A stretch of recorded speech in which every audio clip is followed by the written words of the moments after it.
morning! Why is there water in that? Who wants watered down coffee? Not me! Today, I'm gonna show you guys how to shoot portraits. I'm gonna try my bestest. Oh my God, I'm beaming.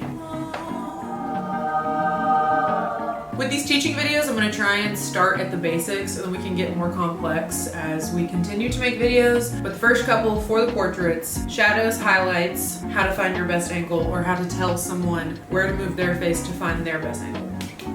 That's what we're doing. Now that we've almost finished this coffee, let's make another one. Don't touch me! This one's cold brew and the other one's a latte, so they're different. Technically, I'm drinking two different kinds of coffee. Rain it in, sister. We're moving in here. I'm gonna show you guys some stuff. So I'm gonna walk you through all the footage you're about to see and give you a little director's cut, aka live commentary of how to get people in these poses, just give you a little bit more information on what you're seeing. So my first portrait posing secret is taking your tongue and putting it on the roof of your mouth.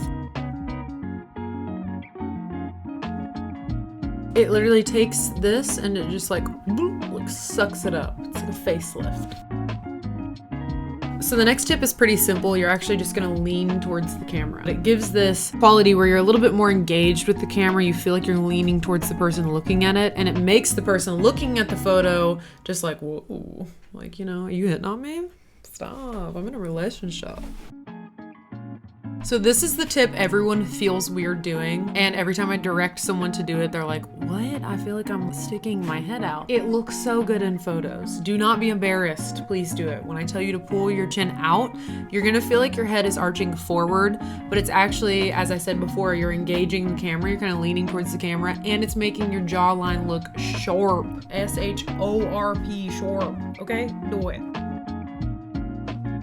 So hopefully this next one's obvious because I look so sad on the left, and on the right I look happier in a subtle way. It could be like saucy or it could just be like happy. This section you can see Brooke engaging her face and her jaw, which is basically me telling her to roll her shoulders back and then pull her chin forward. And the difference in that is just the dead face. So you just like slump shoulders, slump face, and then engaging with the camera as if you're talking to someone. Because posing in a photo is a little bit of acting. So to get into a SMIZE, you're actually gonna smile really big and then let your mouth drop into a smirk almost. And this is gonna leave some emotion in your eye while you're not actually smiling.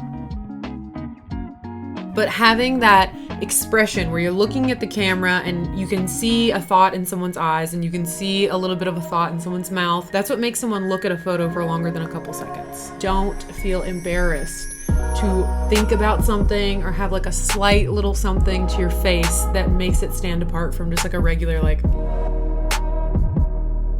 Some people, when they close their mouth, it's clenched close and the corners of their mouth droop down. This is why the SMIZE is so important. And then letting your mouth be just barely open makes such a huge difference because you look relaxed. And that lets your whole face look like you're thinking about something and you're not just deadpan staring at something.